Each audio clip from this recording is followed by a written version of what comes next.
दोस्तों नमस्कार। आज की कहानी है खुशी मनाए या लाश का इंतज़ार करें। आशा करता हूँ आप सभी कुशल मंगल होंगे। तो आज की कहानी शुरू करने से पहले जो भी चैनल पर पहली बार आए हैं चैनल को सब्सक्राइब करें और घंटी का बटन दबाकर ऑल का आइकन जरूर प्रेस करें ताकि हमारी आने वाली सभी कहानियाँ आप तक सबसे पहले पहुँचें। तो चलिए शुरू करते हैं आज की एक नई कहानी। आज आसमान का रंग अचानक से इतना सुर्ख हो गया था, बिजली भी कड़कने लगी। अभी अभी तो आसमान बिल्कुल साफ दिखाई दे रहा था, फिर अचानक से मौसम कैसे बिगड़ गया। ऐसा लग रहा था कि मानो किसी ने लाल रंग से आसमान को रंग दिया। विमला जी ने अपने पति से कहा, सुनो, मैं छत पर रस्सी पर फैले हुए कपड़े उतार कर लाती हूँ। और वह सीढ़ियों पर चढ़ने लगी। सीढ़ियों पर आधे तक ही चढ़ी थी कि विमला जी के पति का मोबाइल का फोन बज उठा।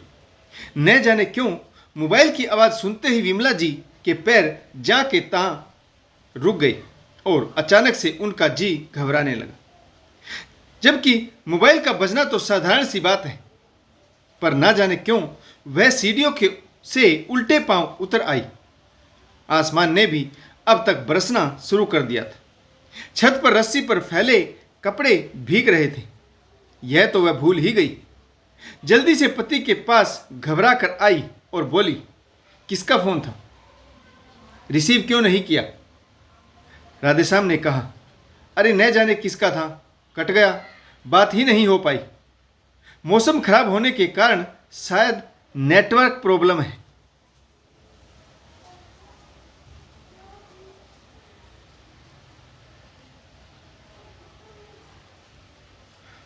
और तू इतना क्यों घबरा रही है?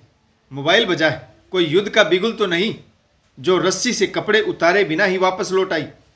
सूखे सुखाए कपड़े भीग गए। विमला जी ने कहा, पता नहीं आज क्यों अचानक से मन घबरा रहा है। मुझे राजेंद्र की याद आ रही है। तभी मोबाइल की घंटी दोबारा बजी।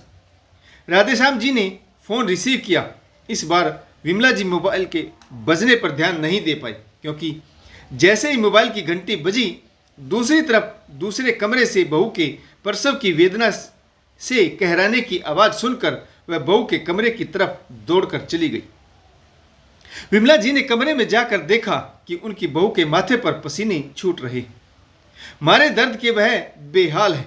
वह जल्दी से कमरे के दरवाजे पर आई और कहा, जल्दी से गाड़ी बाहर निकालो, बहू को अस्पताल लेकर जाना है। राधेश्याम जी ने फिर से कहा, अरे तू इतना घबरा क्यों रही है? और डॉक्टरनी ने तो 8 तारीख बताई थी, आज तो 6 ही तारीख।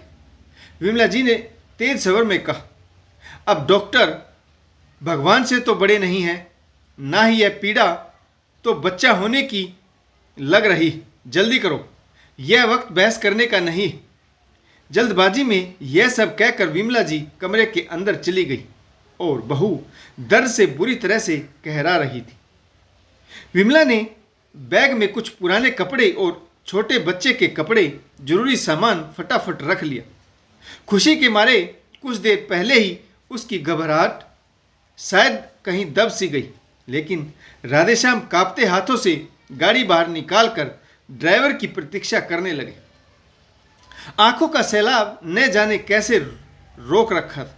मर्द है ना, तो हर परिस्थितियों में आंसुओं पर विजय पा ही लेता है, वरना रोने बैठ जाए तो मुसीबत में परिवार को कौन संभालेगा? वह अपने मन की पीड़ा को अभी सहे भी तो कैसे? अपनी पत्नी विमला से कह नहीं सकता, क्योंकि इस समय प्रसव पीड़ा से परेशान बहू को अस्पताल ले जाना अधिक जरूरी है और विमला यह सदमा बर्दाश्त नहीं कर पाएगी। ऐसे नाजुक हालत में बहू को भी कुछ बताना मुमकिन नहीं। बहू को समय रहते अस्पताल ले जाना अब पहली प्राथमिकता थी। राधेश्याम जी अंदर ही अंदर घुट रहे थे। हे भगवान, यह तेरी कैसी माया है? ना तो इकलौते बेटे का शौक मना सकता हूं और ना ही दादा बनने की खुशी। कितना अभागा इंसान हूं मैं। बेटे को देश की रक्षा के लिए भेजा था, ना कि दुश्मन की साजिश का शिकार होने के लिए। कितना बदकिस्मत बाप हूं मैं। सोच ही रहा था कि विमला जी ने चीखते हुए कहा, कितने साल लगेंगे गाड़ी निकालने में? बहू मारे दर्द के तरफ रही। जरा देर हो गई तो कहीं बच्चे को कुछ हो ना जाए। विमला जी की बात अभी पूरी भी नहीं हुई थी कि अचानक से राधे श्याम जी चीख पड़े, कुछ नहीं होगा बच्चे को, यह मेरे राजेंद्र की निशानी है। अभी ड्राइवर को फोन कर देता, वह आता ही होगा। राधे श्याम जी की हालत देख घबराते हैं। विमला बोली, राजेंद्र की निशानी? पगला गए हो क्या? मेरे राजेंद्र का बच्चा है, देखना। यह खुशी की खबर सुनते ही वह छुट्टी लेकर दौड़ा चला आएगा। विमला की बातें सुनकर राधे श्याम सोचने लगी, काश मेरा राजेंद्र आ पाता। ऊपर वाले, यह तेरा कैसा कानून है जो घर परिवार सब कुछ छोड़कर देश की रक्षा के लिए गया, तो उसकी भी रक्षा ना कर सका। अरे आप क्या सोचने लगे? ड्राइवर के इंतजार का समय नहीं है, अब आप खुद ही ड्राइविंग कर लो, जल्दी से चलो। राधे श्याम जी ने हड़बड़ाते हुए कहा, मैं नहीं चल सकता। विमला, तू जल्दी जा और हाँ, जितना जरूरत हो उससे ज़्यादा पैसा रुपया लेकर जाना। वह बहू और बच्चे की देखभाल अच्छे से करना। विमला जी ने कहा, दादा बनने की खुशी में पागल हो गए हो क्या? आप हमारे साथ ही चल रहे हो। रुपए पैसे की जिम्मेदारी अब खुद ही संभालना। पता नहीं आपको क्या हो गया है। दादी बनने की खुशी में विमला जी फूली नहीं समा रही थी। फोन किसका आया था? राधे श्याम इतना घबराए हुए क्यों हो, यह पूछना भी भूल गई।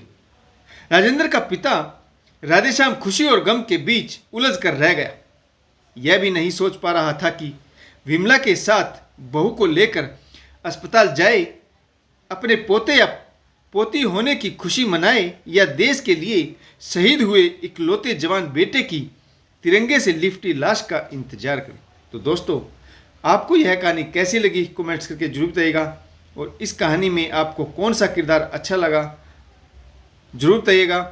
अगर आपको हमारी कहानियाँ अच्छी लगे, लाइक शेयर और कमेंट्स करना बिल्कुल ना भूलें, ताकि हमारा हौसला बढ़ता रहे। तो आशा करता हूँ आपको यह कहानी जरूर पसंद आई होगी। कहानी पढ़ने के लिए आप सभी का बहुत बहुत धन्यवाद। जय हिंद, वंदे मातरम, भारत माता की जय। जय जवान और जय किसान।